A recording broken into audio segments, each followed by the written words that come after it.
All right. Hi, everyone. Welcome to today's webinar titled Syndication Domination. I'm your host. I'm going to be your MC. My name is Vinny Marisi. I'm head of data engineering at ObjectEdge, and I'll be your moderator for this webinar. Whether you're watching this live or on demand, we're glad you can join and hope everybody is doing well today. So today we'll be talking about the complex world of content syndication. Syndication is the cornerstone for providing and distributing your products and product information to third-party platforms and marketplaces and even internal systems. If you're struggling with getting syndication right, we're here for you. In this webinar, we'll have two thought leaders discussing the power and opportunities in syndication. So let me go ahead with introductions. Today, we have Justin Anovic, Chief Product Officer at Syndigo, and Adam Arbor, Principal Consultant of Data at ObjectEdge. So before we do begin and before they get into a little bit more detail of who they are and what they do, and then getting into our topics, there's a couple housekeeping items. First and foremost, we will absolutely email you this recording at the end of the webinar. Second, if you'd like, and I highly do suggest it, and there's a QR code for it right there, is you can get a free content syndication scorecard, and it's pretty unique and interesting. We'll be able to look at the completeness, the totality, and the consistency of your product content and other pieces of information that are being spread throughout your customers, your retailers, your different channels that you're bringing product data through. And this is kind of a good way to create some transparency of how your data is flowing to your various channels. And then finally, and maybe most importantly, we want to keep this interactive. The way that this is going to be designed is it's going to be like a fireside chat. You've got Justin and Adam here who have a lot of experience and background in solving these problems for you, both on the product side of how to really automate something like this, and on the services side and how we even design and realize and build ROI against syndication. So if you have any questions, please do utilize the question chat box to enter those in, and we'll get through as many as possible. We do have a section at the end, and we will even bring a smattering of questions through the conversation as they're relevant and as they go through. So without further ado, let's jump into it. As I said, my name is Vinny Marisi. I'm head of data engineering here at ObjectEdge, which is an SI firm. We focus in on things like data management and commerce and CPQ and everything in between when it comes to digital transformation. But what I'm going to do is start with Justin. Why don't you give a brief introduction, and do me a favor, and I'm going to do the same thing for Adam. Let's have some fun with it. Describe what you do. If you were talking to a 5-year-old, if you had to describe exactly what you do. So Justin, go ahead. So I feel a little bit bamboozled that you too did not use the picture as a 5-year-old. So I see how this is going to go. We'll see this. But if I were to describe it to this young man who doesn't know how to smile, apparently, I kind of say, I'm like Bob the Builder, right? I help build things. But then I was like, is that even a show anymore? So, but that's kind of like comparing, Garth Brooks to Elvis, the same type of thing, but not really. But when I actually talk to my kids and ask them what they think I do, because they hear conference calls and all that stuff, they literally say I'm a firefighting psychologist, because I help put fires out and then help people achieve their best. So that's what they think I do. Awesome. That's great. Thanks, Justin. Now, Adam, your turn. Describe, what's a principal consultant in the data field? Describe it to a 5-year-old. I don't know how you would describe a principal consultant to a 5-year-old. I was going to allude to kind of the same thing on the firefighter side, but I call it a janitor at the same time, because you're constantly cleaning up messes and helping people fix their problems. To a 5-year-old, I would say that I give people advice. That's probably the easiest way to do it. Right. Do they take it? Yeah, that's fair. I mean, that's a fair question. Hopefully, right? One can hope.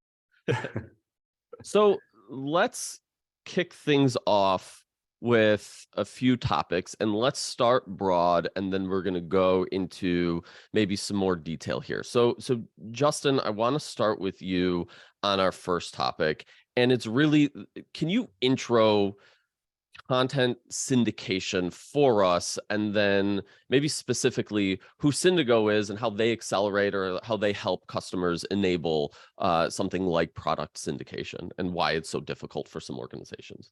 Sure. First, I'm a little disappointed that you didn't say anything about my jacket because, fashion is my life, obviously. But I guess you guys are so used to it, you just look past it. But that's okay. That's two things now. So syndication really just, about the transfer of product data between the brand and a retailer. But what that really means is you as the brand may have a way to describe your products, right? And if you control the endpoint on your website or marketing materials or catalogs, if they still exist, you can have your product your way. But if you have to and want to share and sell in other areas, that's kind of, data their way. And, the brand might have a certain way, like I said, but the recipient or the retailer might have a different way. They might require additional fields. They might require less of a title, for instance. And so, that's really what syndication is about, is publishing that data in external sources. And then really there's four types of syndicated data. There's the content itself. So think about the description, the SKU, above the fold content, right? Standard images of the product, that type of stuff. Then there's GDSN, which are basically regulated standards that some organizations require. It has to be done in a very specific way. Or a third is enhanced content. So if you think about when you go to, let's say, Amazon, content that's below the fold that the brand can accentuate their data in a more marketing spin. There might be videos, it might just be more lively types of content. So that's called enhanced content. And then there's also wellness type of data. So also regulated, this time FDA, so like nutrition label content. So those are really the four, good examples of what types of, content is considered as part of syndication. But if we, kind of looked at it, syndication is just one part of what we do, right? And so the way that we talk about it internally is certainly, if you can bring up those slides, it would be good to talk about from the consumer, and this is more about like what Syndigo does across the e-commerce journey. But what we focus on, certainly from the product perspective, is understanding what the consumer cares about, right? So the end consumer really does want to have a relationship with the brand. How do we make sure that happens? They want frictionless buying experience. They want their content personalized. They want to be able to go in store, shop online, and order from a kiosk, and they just want to be able to have a bunch of different options to purchase.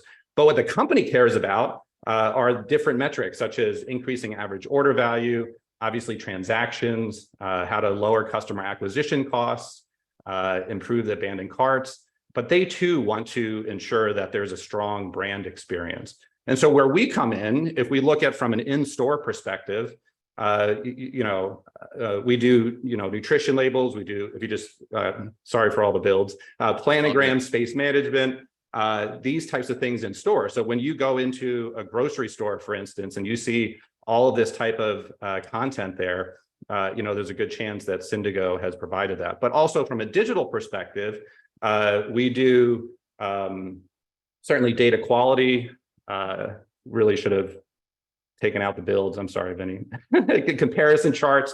We actually have a facility where we take the actual pictures of products, which is not a well-known thing that we do, and certainly data quality, which we'll talk a lot about from a syndication perspective. And if we continue on, certainly all the product-related data, we can do the enhanced content, A/B testing, 360-degree views, interactive hotspots. So all of these different components that you see digitally and from what we showed in store are things that we provide And from our perspective, these absolutely help that brand experience. They help improve basket abandonment. They help increase the number of transactions. And so we do a lot of the foundational capabilities of that. But at the end of the day, syndication is a massive part of not only what we do, but of course, what organizations are looking for, going to publish to a variety of different sources. Great.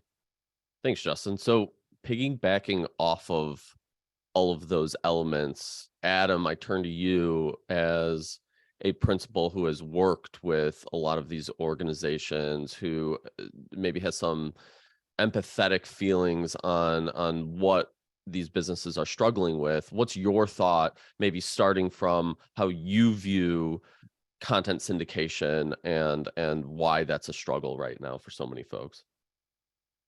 Well, I think it's a great perspective, Justin, that you've got from what does a consumer want versus what the company wants. I think at the end of the day, if you look at it, syndication is kind of the end result of a heavy lift just to get there, right? And that's really where I see a huge, going to your empathetic comment, but I just see this huge lift of people don't know what it takes just to get to that end game, right? Because you've got multiple internal teams that you've got to get all of this information together in some type of central solution. Hopefully, they've all got to coordinate. They've got to know what data they've got to get. They've got to get it timely, right? It needs to be in a timely manner so we can synchronize it to multiple channels, not just one channel. And then can I even trust this data? Do I know it's accurate, right? That's kind of a big thing there. And then even if you do get all of the data and you do know you can trust it and you send it out, is it going to meet the requirements? In an omni-channel environment, going to just those 4 types of content that you were saying, if I send it, is it going to meet all of the rules and, terms? That's why you maintain that relationship with your channel partner so that you can get that data in there, and make sure it lands and it's not somebody else's data, right? And that's not even talking about channel specific optimization that you're getting into with enhanced content and things like that, right? And not even looking at reporting and metrics, just the lift to get the data. It's very difficult for organizations just to get that and distribute in all of the various formats. And that's why, you need a partner in that to help you get there, where they're maintaining that relationship. They're helping to educate, right? Going back to my whole advice giving, right? You've got people helping you understand how to get there and how can I organize it, right? So I think, Justin, you hit the nail on the head in terms of it being, what does my consumer care about? But then also, what do I care about in the meeting of those two? And just how much gets involved to get there. So what we'll do now, let's transition to actually our first poll, because I think that'll help us even further this discussion, because I am curious to see what the folks on this webinar feel are their highest priority syndication goals. So what we'll send out to the audience right now is, what syndication goal is most important to your business? So we've got a few options here. The first one is increasing sales and revenue through increased product visibility and better data. Is it enhanced brand consistency and customer trust? Is it streamlining syndication process to save time and resources? Or is it strengthening partnerships with retailers or your distributors or your other customer downstream channels? So if we take a couple seconds, that poll should be popping up, and make your decision there. I'm actually kind of intrigued to see how this audience fits between or through that those paradigm of answers. Let's see. This is where the Jeopardy music comes on and plays. Yeah, exactly. Any guesses, Adam or Justin? Oh, here comes the poll. Okay, I think the poll just popped up. Here we go. Yes, I definitely have the one that I know is going to be the one. Yeah, we don't want to influence. Yeah. Do you guys hear that background noise? My Roomba is going crazy in the other room. I think it's like vacuuming up some major hairball or something. Good timing. Exactly. I think we're good. That was the third participant in the webinar. We didn't introduce him. Roomba.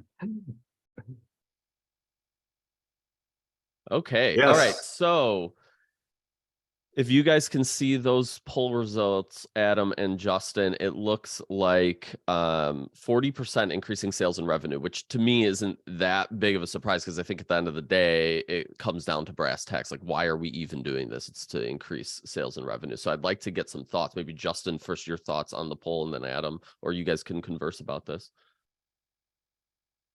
Yeah, I mean, This sales doesn't and surprise me. I'm sorry, go on, Adam. I was going to say this doesn't surprise me, so I was going to see what you've got to say. Yeah, I mean, sales and revenue is definitely the most obvious, right? So if you're in more places, you'll have the chance to sell more goods, I guess. So definitely not surprised at those, but I think that there's others beyond the poll. I think would be interesting to talk about those as well, but yeah, I'm not surprised at all. Well, I mean, I will say this, the only thing I find, I mean, it's not surprising because everybody's going to end up looking at, what's my ROI, right? Like, I need to be able to prove my work. Teams are sitting there focusing on syndication, and they're being evaluated by the metrics, and these are OKRs, right? That's what they're tied to, right? The streamlining is definitely something I would have expected.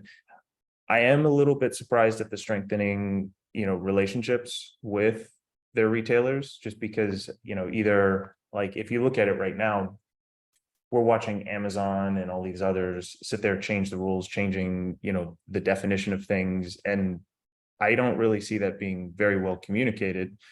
And oftentimes I'm even watching huge companies sit there and say, oh, I missed that, right? And they're sending their data out. Now all of a sudden it's not working. I find it's always a reactive nature in terms of trying to keep that data accurate, consistent, and landing, and instead of it being proactive. So I was a bit shocked there. I would have expected to see a little bit more in the, hey, I want to focus on improving my relationships with these so that I can stay on top of the data and get it out there in a timely fashion and not a reactive fashion.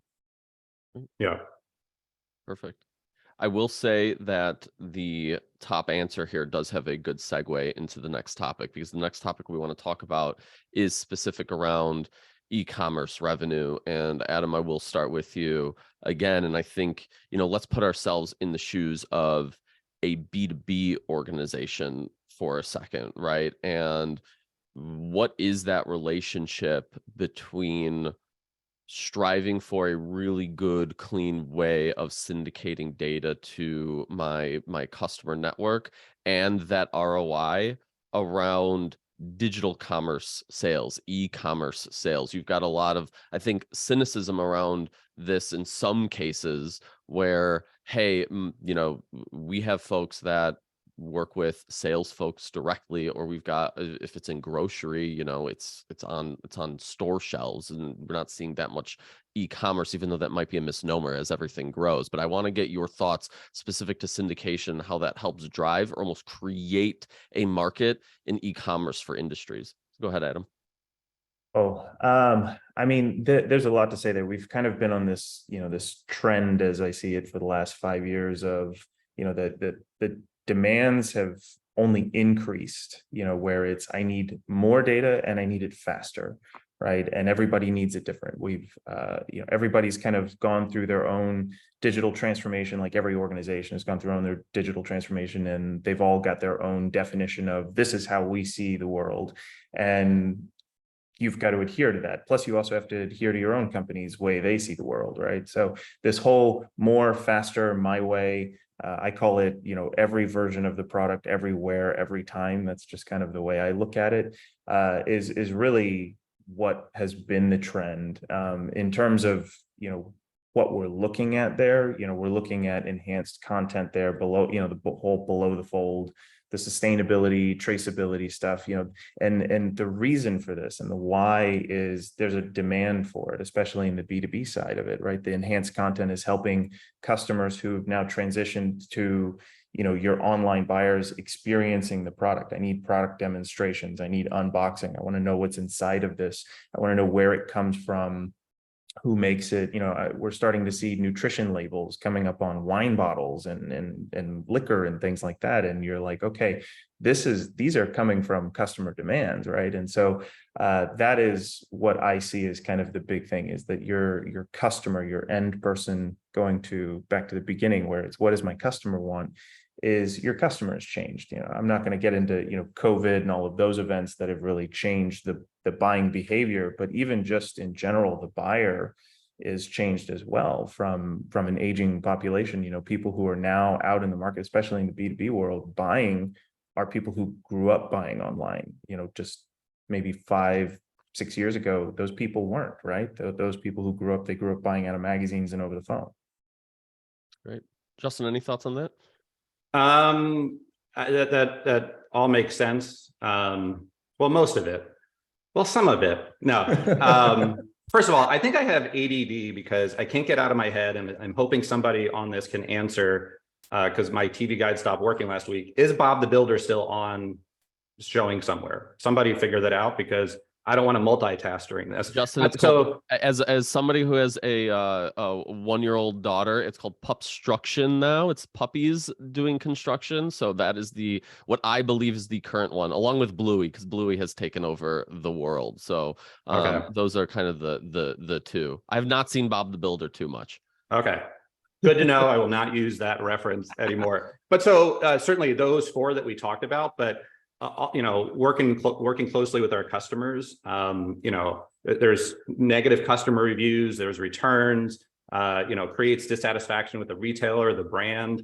Those are important. I think that what we see sometimes is the misunderstanding of how one little data problem can go significantly awry, right? So we have examples of, a 90-foot Christmas tree mistakenly being listed versus a 9-foot Christmas tree. And we can all imagine, we're expecting a delivery and this huge truck, flatbed shows up with a 90-foot Christmas tree. Like, I doubt that it ever got to delivery, but there's still, something wrong with that. And imagine going through the process of returning that, right? There's, 72-foot wide umbrella.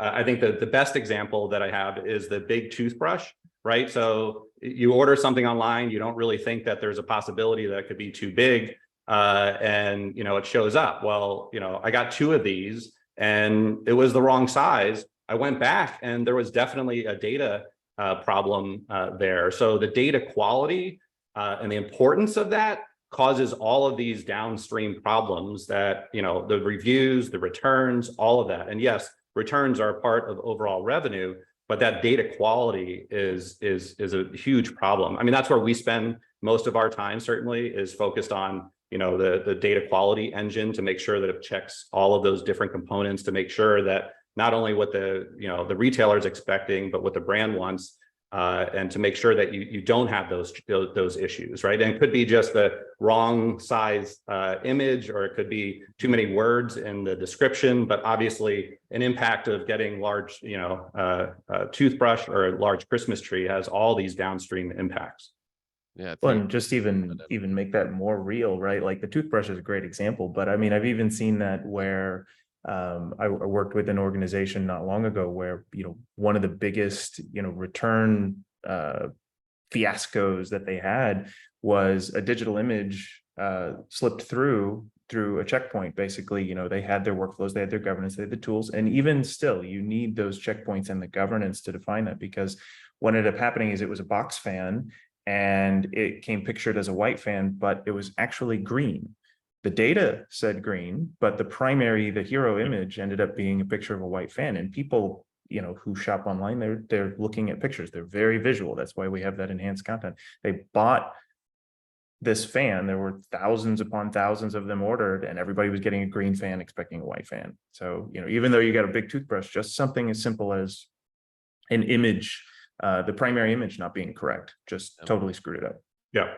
Now imagine, a lot of people today, still use spreadsheets to disseminate that, right? Like, it's very difficult you could do checks against your spreadsheet, add different macros, do something fancy, but you don't necessarily know, the recipient rules. I was at one of our biggest customers a couple of weeks ago here close to me in Charlotte, and they referred to, the avocado versus sandcastle, right? It's hard to find the right avocado compared to building a sandcastle in South Beach.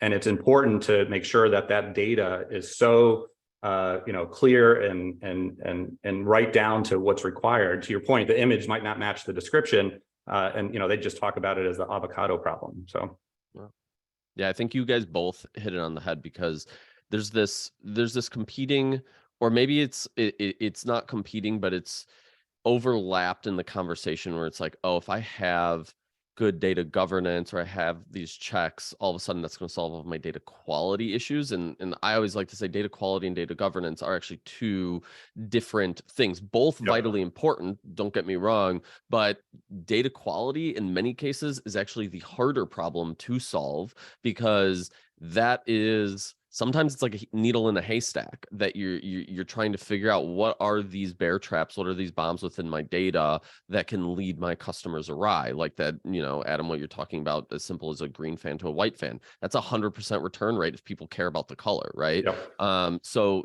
that sounds simple on the front end, but it's costing businesses a lot of money, and we know returns are top of mind right now. Amazon just announced that for select products, they're going to start charging for returns. And that's a big deal. And that's kind of changing the way I think other digital organizations are thinking about things like returns. All right, so let's do this. Let's get into our second poll question. This poll question is going to be specific on pain points. So the question is, what is the biggest pain point you face in managing product content syndication? So A, is it keeping information up to date? Is it dealing with complex product taxonomy and attribution and the overall data modeling that you need to adhere to? Managing the volume and variety of product data, or resolving the discrepancies and inconsistencies that you're saying? So that's kind of relating to what we were just talking about with that. I'd be curious to hear. I'm very curious on this one. Yeah. This could be anything. And also, as you guys do this poll really quickly, I'm going to remind everybody again, if you have any questions, if anything is top of mind that we have not covered, or that you are personally thinking about when it comes to syndication, or even managing of the data and content, please go ahead and ask those questions. The team here is very happy to answer whatever you guys have. Okay, so top one is keeping product information up to date. Second is resolving those discrepancies. So curious to hear any thoughts here. Adam, let's start with you on what we're seeing with this poll. I mean, I find it interesting, with keeping product information up to date and synchronized across channels being the highest. I honestly, I didn't even know which one was going to be it, but I find that, I would say, surprising yet unsurprising, right? Is that keeping product information, that is the biggest pain point. And yet we're still focused on kind of data quality, right? So it goes to this, demand and time, right? So keeping that synchronized, but then having the processes in place to make sure that we're getting it in a timely manner. I would have expected the managing the volume to be a little bit higher. That I would have thought of. Justin, what about you? Yeah, all of those. I was reading them as well. I mean, the time to market is an important thing. I mean, I guess it's the combination of all those that it's difficult to choose just one, right? But the time to market, I know, has been a huge thing for our customers. Not that I was prepared for this one, but like Kroger, I have here, they went from 2 weeks that it took for them to syndicate down to 48 hours in order for things to be accepted, from the different brands and such. So like the time to market, because what happened is, let's say it does take 2 weeks for all those checks and approvals and all of that stuff from the Kroger side. Well, the brand might have had something change in that time period, and then it just compounds it, right? So I think that the time to market is also a key thing, but it's hard to argue with any of those other ones as well. So yeah, that makes sense. And I think there does come a point where we look at demographics of a business as well. So for example, if you're a business that has high turnover, you're onboarding new products or products that get updated. So consumer electronics, for instance, there's always a new version or new types of electronics. So you have to keep up with that syndication around it. Whereas maybe an organization that's more into industrial equipment, it doesn't have as high of a turnover, but you have way more data that you need to manage because it's way more complex of a part for people to make a buying decision. So I do think there's some nuance there on business, industry, and what may be a pain in terms of how we syndicate as well. That's just my 2 cents on that one. So leading into the final topic, right? One thing that I want to roll back into is, remember, the title of this webinar is Conquering Markets with Compelling Content. And I think for the first part, we talked about, hey, here are some of the things that we should be thinking about. But at the end of the day, I think the goal, and I hope for a lot of the goal of folks, listening to us, is we don't want to simply get to status quo, right? We want to beat our competitors. We want to take away market share from our competitors. We want to grow our business in a way that isn't, hey, we're in 2023 and we simply want to baseline against what everybody else is doing. We want to get ahead of everybody else. So what do you guys think are the top things to think about from truly taking advantage of what's out there and our ability, and the lens here is syndication of content, but how can that further a business? How can that make them more competitive and take away market share and do better than anyone else? Wants to go first? Justin, you want to tackle it? You go first. I was answering one of the questions in there. So while I heard it, I was doing what I said I wasn't going to do, which is multitask. No, I can go first. I mean, I always look at it as there's no silver bullet, right? If there was, everybody would do it, everybody would have it. I think that a lot of it comes to creating the proper culture, the proper mindset, and the proper OKRs, so to speak. Right, the KPIs have to dictate how we get there, and you utilize technology really to enable that. Right, technology is never going to solve the problem; it's going to aid the solution. And so, what I always come into is saying, look, you have to establish the proper what I would say proper processes, right? So it needs to be kind of a governance first mentality, right? You need to focus on making sure we know where to get the data from, who can we get it from, get it into a location so that there is a central point that people can trust, right? There has to be trust in the data before anything. Then you can focus on your automation and integration, right? Because if you can't focus on getting the data from the right place and trust it, then you've got a bigger problem and you've got to work on your data gaps, right? So getting into governance first, then get into automation, integrations, data quality. Those reports need to exist on the back end. So you need to focus on setting, what are my KPIs around my data gaps and timeliness of it. And I always break data down into like 3 categories. So I look at it as you've got critical data, which I qualify as just, and we're moving beyond just your base data, right? Your descriptions and stuff. I'm talking about data that you use to navigate, data that people use to find products, right? I look at findability first. So you look at it as how do I navigate to find that? Then it's, how do they search for? Those are data gaps that I need to address. Once I have processes in place that can touch those, then I look at data to inform, right? Data to help people make a buying decision, because if they can't find it, they're never going to make a decision to begin with, right? So helping them make that decision after they find it is kind of big. You get into the aggregation of a tool, something like a PIM or an MDM, something that you can centralize that. It's not your ERP, but that's a different story, right? So you get something in there that can do that, and then specialize in the syndication. So I always look at, as you look at it from the beginning and the end. The end state is really defining the reports and metrics that are important to get that data, and you create a culture internally which is more around, governance and processes to get that data, and then focus on automation in between. Spoken like a true data guy. Go to the process and the boring stuff. Right. Yes. But the boring stuff always matters. I mean, we hear the same thing, right? Like, not even to dive into the whole generative AI stuff. I mean, generative AI can definitely solve problems, but they're solving the now problems. They're not actually solving the underlying problem. Yep. Yeah, those root cause. By the way, I just noticed, and I don't know if I told you this before, Vinny, but you look like John Oliver. Did I tell Everybody you that does. before? I once got stopped at the airport and asked for an autograph. And then I was like, I'm not John Oliver. Like, no joke. Like, somebody took a photo with me, a selfie with me, just to send to his friends and say, I met John Oliver's doppelganger. Oh, wow. Yeah. Yeah. I once got stopped. Somebody thought I was an Abercrombie model, but that's a different story. Ooh. So,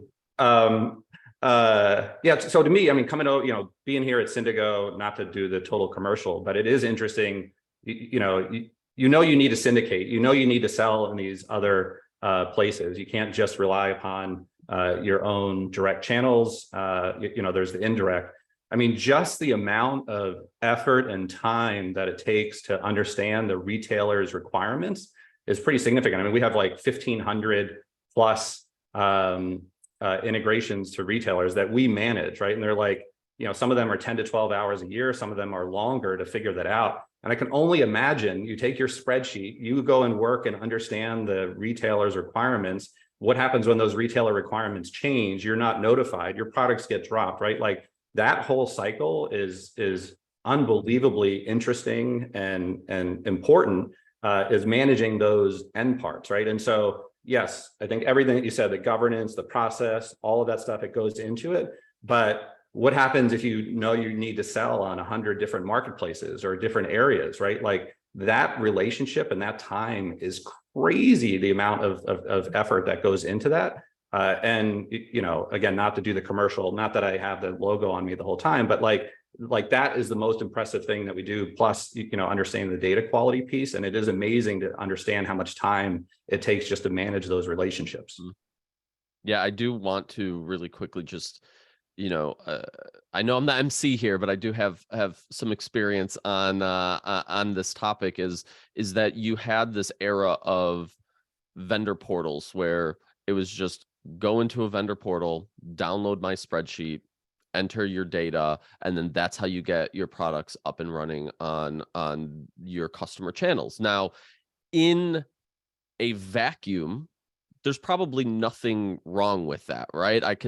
I'll take my data, I'll massage it in the way that, this distributor wants it. But if I'm having to do that for 50 different vendor portals or 100 different vendor portals, and they all have different ways of thinking and looking at data, you're going to be pulling out your hair to a point where you're probably going to be prioritizing the customers that you're going to be really putting the effort towards, and you're letting go of, it's that 80-20 rule where 80% of that long tail revenue isn't really going to have the focus that it should. So if you can automate these tasks, it becomes a lot easier to be everywhere at once. Like, Adam, what you were saying at the beginning, to get your products everywhere at once for everyone, wherever they want to find it. And I think the modern, or what used to be the modern way of a vendor portal, has to be relooked at and say, hey, what's a better way to link up suppliers and vendors? And I think that's why we're all here, because there is a better way to do that.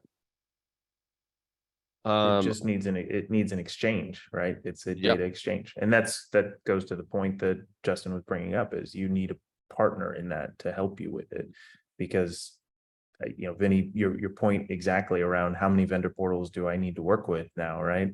Because we've seen everybody, just to tie all of this together, but we saw everybody go through their own digital transformation, journey, and everybody define their own standards and everybody define it their way.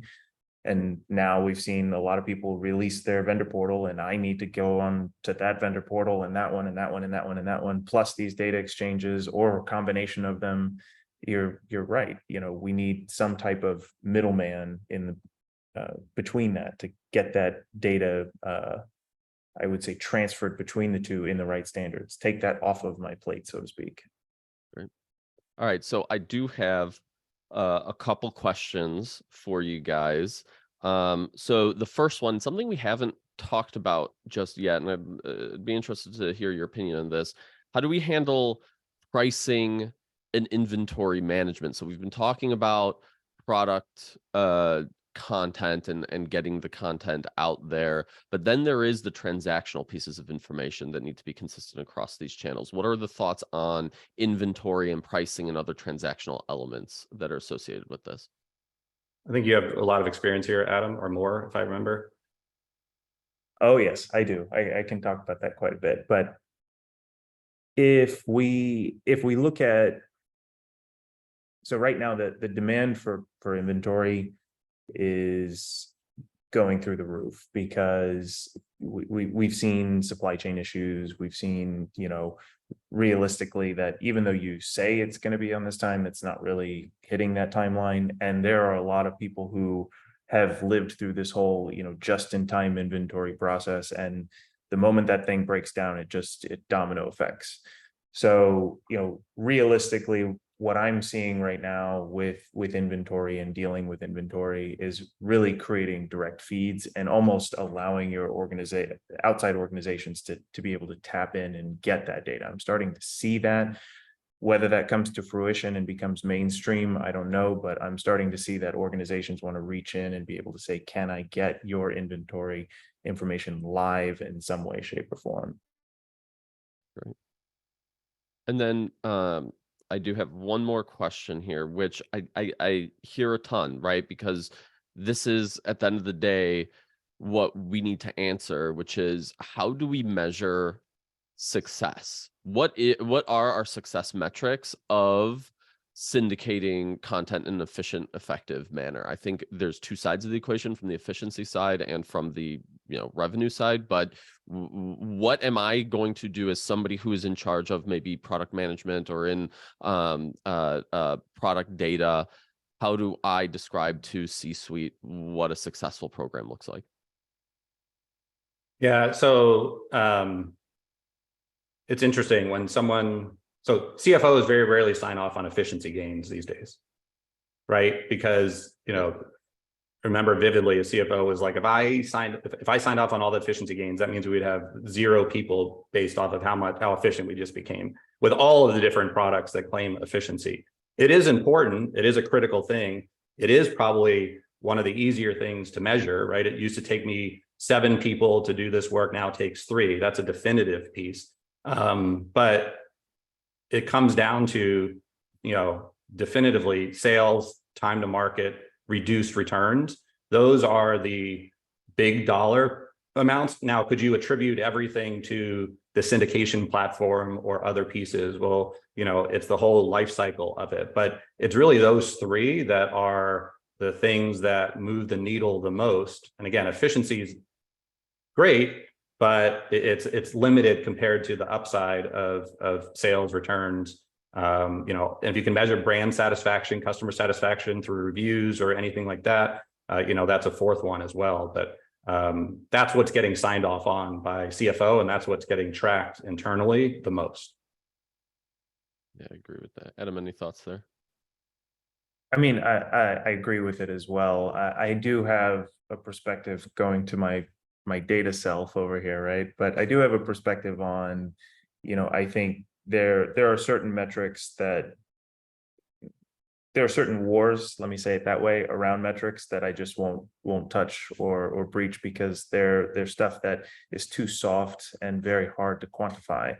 But I think if people started looking at being able to tie, what is a data uplift going to do for my return rate? Is it going to lower my return rate? Is it going to increase my sales? Like, what is an uplift doing? Like, I'm seeing people look at, okay, well, our data is synchronized and we're there and we have enhanced content. That's one side of it. But going back to the whole concept of findability, if I'm classifying my data based off of how findable my products are, is this uplift in having, let's say I increase, the UPC codes that I've got in thousands of products, and I can increase the completeness of UPC codes on my products. What is that going to do and translate in terms of sales? Because now my products are more findable or easily findable. What if I'm tracking competitor part numbers and I get an uplift in competitor part numbers and I'm streaming that to my own site, things like that. I feel like that is really where organizations need to start getting to in terms of being able to evaluate and tying what is a data uplift going to do in terms of enrichment, not just enhanced content and better, but I'm talking about like completeness of it and improvement of the quality of that data. What is that going to actually translate into sales? Yeah, I think that's great. I've got an anecdotal piece on what are the success metrics and criteria and ROI. I worked with a customer for a while where the CFO actually had a very simplistic way. He's like, let me tell you about ROI. I have ROI whereby every time I open up, and this was, keep in mind, this was an organization that was the jewel of Wall Street, still is for a long time. I open up a store, I know exactly how much revenue I'm going to get, and I know exactly what my profit margin on that store is going to be. And I've got very consistent metrics because we know exactly where to place stores and how to do that.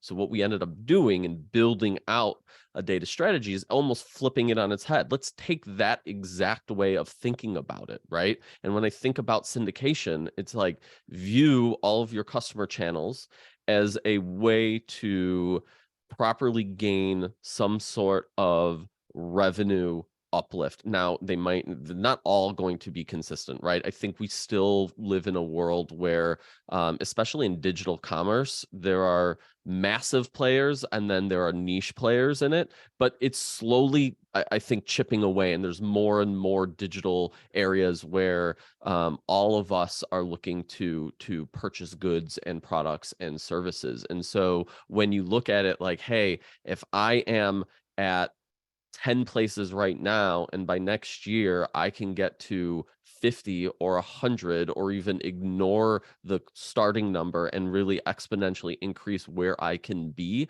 I can then evaluate what my revenue uplift is going to be from that standpoint. So just an interesting anecdote from that side, because I thought that was a good way of kind of getting into how sometimes the CFO thinks, or certain people think around how ROI is going to work. We've also heard the adage, like, I hire a salesperson, I instantly know if they hit that quota, I get my uplift on revenue, right? And there's diminishing returns eventually, but that's still an okay way of thinking about it. And we need to recognize that's okay. That's how businesses do business, right? And that's how they build their operations.